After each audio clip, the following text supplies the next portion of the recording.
Kasaragod തൃക്കരിപ്പൂരിൽ Sandeep വാര്യരും ഉദുമയിൽ BP Pradeep കുമാറും സ്ഥാനാർത്ഥികളായേക്കും. ഇതിനിടെ Perumbavoor സീറ്റിനായി sitting MLA Eldhose Kunnappillil ഡൽഹിയിൽ നേതാക്കളുമായി കൂടിക്കാഴ്ച നടത്തി.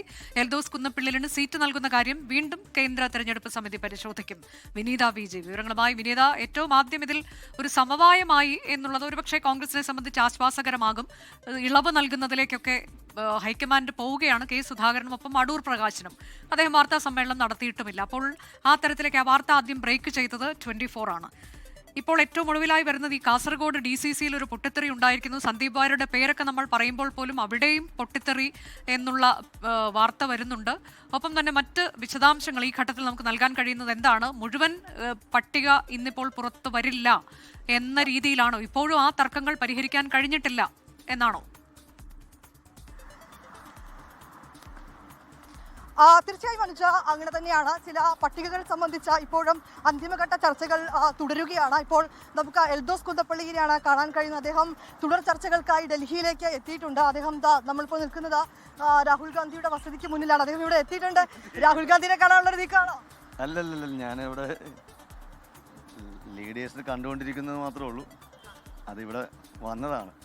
രാഹുൽ ഗാന്ധിയെ കാണാനാണോ ശ്രമിക്കുന്നത്? ഞാൻ പിന്നീട് സംസാരിക്കാം നിങ്ങളായിട്ട്.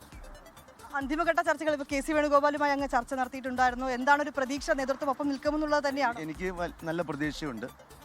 എന്നെ നേതൃത്വം സഹായിക്കും എന്നുള്ളതാണ് എൻ്റെ പ്രതീക്ഷ. രാഹുൽ ഗാന്ധിയെ കണ്ട് നേരിട്ട് ഇതിന്റെ നിജസ്ഥിതി എന്താണ് എന്ന് അറിയിക്കാനാണ്?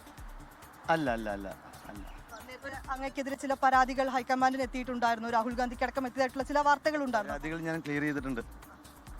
ആ ഘട്ടത്തിൽ നേരിട്ട് നേതൃത്വവുമായി കൂടിക്കാഴ്ച നടത്തി രാഹുൽ ഗാന്ധിയെ നേരിട്ട് കണ്ട് നിജസ്ഥിതി അറിയിക്കാന്നുള്ളത് അല്ല അല്ല അല്ല കാണുന്നില്ല. അല്ല, ഞാൻ ഓൾറെഡി നേതൃത്വമായി സംസാരിച്ചിട്ടുണ്ട്. എനിക്ക് പ്രതീക്ഷയുണ്ട് എന്നെ കോൺഗ്രസ് നേതൃത്വം കൈവിടില്ലെന്ന്.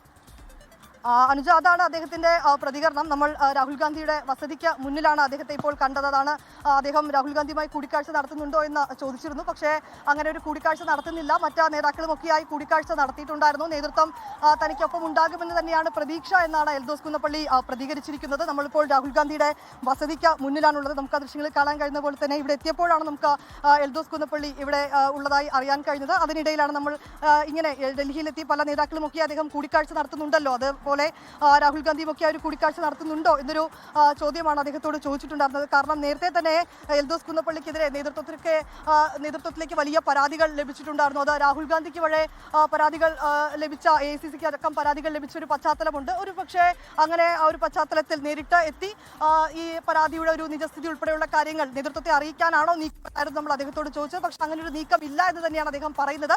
അതേസമയം കോൺഗ്രസിനെ സംബന്ധിച്ചിടത്തോളം അന്തിമഘട്ട ചർച്ചകൾ ഇപ്പോഴും പുരോഗമിക്കുകയാണ്.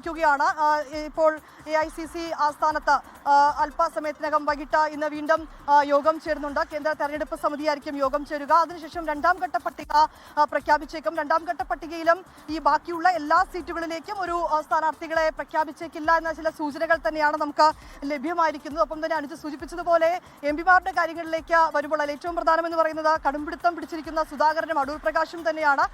ഒടുവിൽ അവരുടെ കടുംപിടുത്തത്തിന് നേതൃത്വം വഴങ്ങുന്നു എന്നുള്ള ചില വിവരങ്ങൾ തന്നെയാണ് നമുക്ക് ലഭ്യമായിരിക്കുന്നത്.